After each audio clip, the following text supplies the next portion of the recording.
Welcome guys to ScornX, a channel where we focus on glitches, Easter eggs, secrets, and a whole bunch of fun things that are behind the scenes in video games that you may not have known beforehand.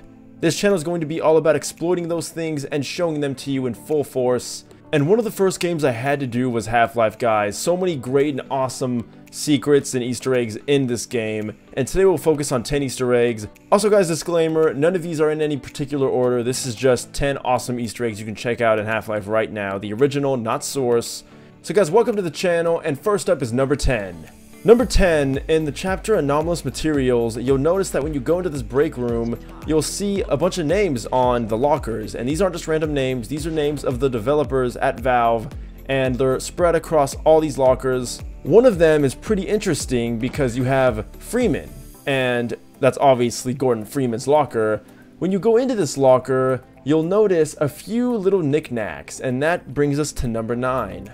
And at number 9, if you look into the locker, you'll notice there's a picture of a beautiful baby girl. And this is actually the baby of Harry Teasley. Her name is Isabel, and the picture was originally in a different location, but apparently one of the designers decided to move the picture into the locker. It was most likely Brett Johnson, the creator of the map, and funny thing is, his locker is actually right next to Gordon's, so... And also, since we're still in here, we're gonna go to number 8, and that is the books you see in the locker are actually books by Mark Laidlaw, which is the primary writer for the Half-Life series. And I think it's cool that he actually put the 2 books that he did write inside of the game, and it's inside Gordon's locker for you to see. And these books are The Orchid Eater and the 37th Mandala. Alright guys, so we've already gone through quite a few of these Easter eggs, and we've only really looked into a locker, so it's so cool how they packed all this stuff in here. But now we go on to number 7, guys, which is this sign that you see inside of Anomalous Materials or Unforeseen Consequences. It's on the wall, and you'll notice that it flips through a bunch of images, but if you stop it at this picture with this guy and the American flag in the background, you'll notice that there's a small amount of text, and you can't see it in game because the res is just so low. What it says is, if you can read this, then you are really freaking strange with good eyes. I need text of internet here. No, really, go ahead and picture something cool in your mind. I make something up of what you would like for this to say. Yeah, and obviously they didn't expect anyone to really read that, but just in case someone had a keen eye and they dug into the files of the game, well, there's a little Easter egg for you.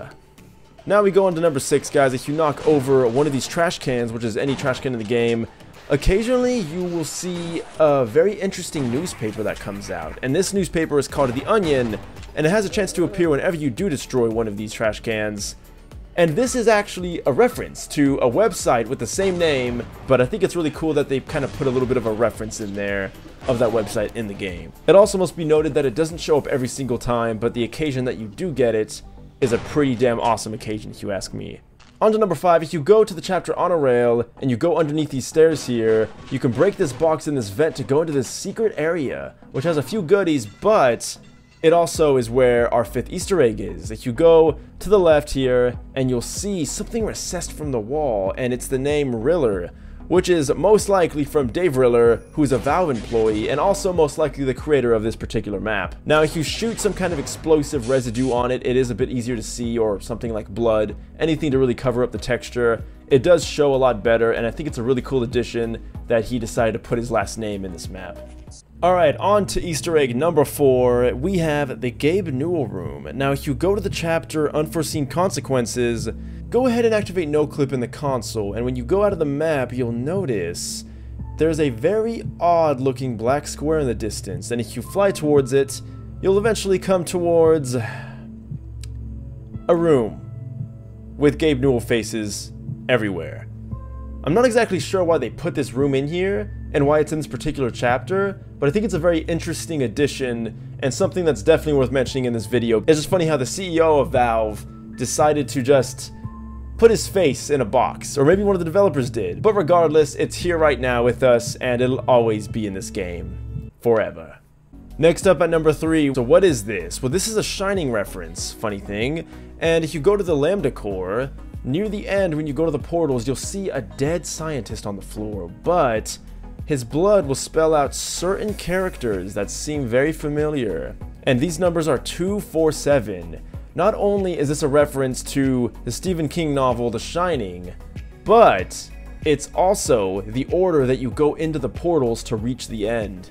I think it's a pretty cool little way that they decided to hide this in the game so that if you did find it and you knew what you were looking for, you could go through the portals no problem instead of just trial and error, like probably most of us. And if you guys don't know, 247 is the number of the possessed hotel room in The Shining. Next up, if you go ahead and look at the revolver ammo, which is gun nuts, funny thing, if you look on the text of the back of it, you'll notice that there's some more illegible text that we can't exactly read in-game, but if we look a little bit deeper in the game files, we can find that, well, it says, "I'm just a crazy or kill your schoolmates kind of guy. Why don't you join me in a spree?"